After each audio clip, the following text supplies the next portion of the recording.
Hello and welcome to Coffee with Dr. Carla. I'm Dr. Carla. This is Michaela, and we're so glad that you're here with us today. Our goal today is to talk about some mental health related issues and hopefully start to end the stigma surrounding them.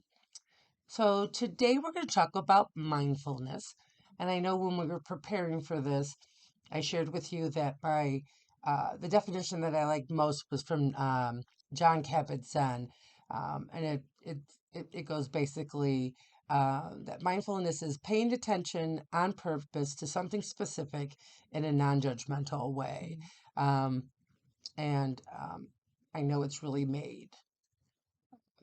become much more popular in culture, right? It's less this kind of, hippie, bohemian kind of new age type thing. Now it's much more mainstream. So, I'm curious, how do you find mindfulness showing up in your work with clients? So in my work with clients, we typically, so if we're obviously processing traumatic things, we need to come back to the moment and see how things are in the moment for them. So one of my favorites is body scans and paying attention to how their body has responded to the trauma that we've discussed, and then reviewing that, and then that kind of takes the conversation from there. The body never lies about It its doesn't. response to things. So how might you lead? I mean, we don't need to go through a complete thing, but like give us a little Mhm. sample of what a body scan might be like. So I would have the client close their eyes, and then they would typically pay attention to their body sensation. So starting with the toes, we might say, "What are we feeling in our toes?" Wiggle your toes, see how that goes. Then go to like calves, knees, arms, back, and then go through the full body. Yep, Oh, up to all the way that. up to the hairs. And for like the clients who have the longer hair, how is your hair sitting on you? How does that feel? And then we kind Okay. of just go through that and the motion of that, and then kind of review it and reflect on it in the counseling session. I know from my own personal experience Hmm.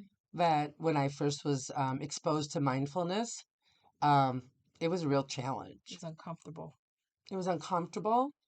Um, Man, I can write a dissertation in any Hmm. of like a body scan. Oh, let's write a dissertation or a PowerPoint, but Hmm. God forbid, pay attention to my Yeah. body. I know what I say to my clients. Like I'm very transparent with them. Like, Hmm. yeah, this is hard. That sounds so simple, but it Hmm. is very difficult, right? So how do you help your clients stay focused and not feel, because that non-judgmental part, Hmm. like, is so key. Like, how do you help them overcome that? Like, how do you help them move through that, especially in the beginning? Well, like you said, I'm very honest with my clients as well, and I acknowledge that it's going to be uncomfortable and challenging, and your mind is going to shift. It's going to shift. You're going to, especially after we just process something traumatic.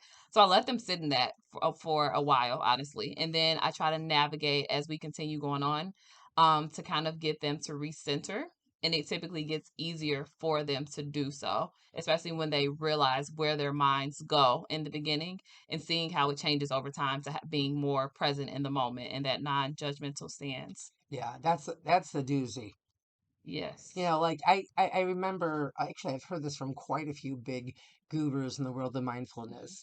They'll say, when your mind wanders, because everyone's mind does. I'm Mhm. like, oh my gosh, if a John Kabat-Zinn or a Deepak Chopra is telling me that even their minds Mhm. wander. Okay, maybe their mind wanders after several hours, mind wanders after several minutes, but the fact that they're even acknowledging that this is normal, Mhm. is so reassuring for me. Yes. But it's still hard not to, pass judgment, Mhm. right? Um, so we talked about one that you like to do with your clients. What about for yourself, right? Is there a favorite that you like doing Mhm. or that you found to be most useful? Me is journaling. I have to write it out, and that's just how I am as a person. If it's not written out, it doesn't get done. So I kind of use that in every aspect of my life, and a lot of the times I try to like write down the things that I'm grateful for to bring me back to the present moment. We all get trapped in our thoughts sometimes, so journaling and like thinking about the things that I've been grateful for, getting it on paper, it just makes it real for me, and that's just how I am. So that has been helpful. And I also want to get into yoga more. And I feel like yoga is gonna help. be more present in the moment as well, and Sure. as well as paying attention to my body as well. Right. And when we're talking about yoga, we're not talking about going to the health club and do Oh the no. exercise yoga. We're talking about, a very different kind of Mhm. yoga that's very, Exactly. methodical in Mhm. nature. Yeah. And there's such a huge difference for Yes, sure. yes. Um, let's circle back for a second to journaling, Mhm. right? I know that sometimes when I talk to clients about journaling, they're like, I don't want to like write these really long stories, or I'm not a good Mhm. writer. What do you say to that? Um, Because they all have their excuses for why they yes. can't journal, right? Exactly. It doesn't have to be long at all. Like sometimes if I am just like at the store and I'm just recognizing that I'm feeling a certain way, I will happily type something in my phone. I have like a whole folder dedicated to like my journal entries.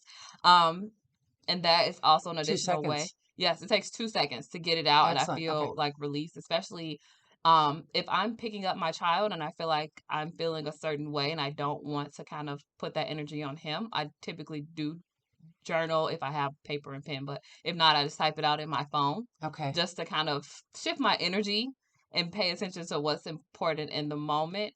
But no, they don't have to be long at all. They can be a simple thought that you need to get out, but there's no one around for the moment, or it's no one to share with at the moment. It can be a variety of things that kind of just get it out. Yeah. I like mind dumping. If it comes to your Yeah, mind dumping on there, don't even worry about what it is. exactly. I like bullet points too. Mhm. There's a couple different um, people who subscribe to the idea that you just do a mind dump and then Mhm. you take that piece of paper and you shred it. It's Yep. gone, right? Like you don't need to Mhm. carry that around like baggage. And there are some people who are like, shred my journal entry? There's no way. And there's other people who are like, let's light it on fire, They have those in Right. Target where you can literally they have different prompts, and then at the end of it, it's like a thing on it where you can burn it. I love it. Mhm. I'm going to have to shop at Target. No, Yeah. I'll have to have someone else shop at Target for me. Let's be real. Uh, otherwise, I will not be very mindful. Mhm. Um, okay, yeah, that's awesome. Um, what's another one? Because I think people hear the word all the time, right? Mhm. But like, what's okay? Let's do this. I don't have 5, 10 minutes to do this. Mhm. How might you incorporate, different mindfulness practices into your day? I mean, I know you gave the one like you're standing in line, at the store, you could just jot something down. But like, Mhm. how else might you be able to practice mindfulness um, when you quote don't have time in your day? You can do this while you're in the car driving. You can listen to the sounds that are around you.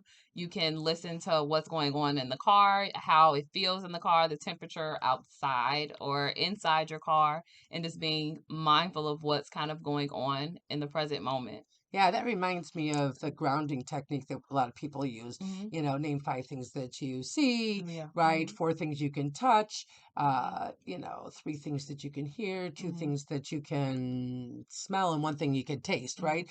And again, you could do that while you're driving. You could do that while you're standing Mhm. in the store. You could be anywhere, right? You could Exactly. be in the middle of class and nobody would know that you're Yep. doing it, right? For sure.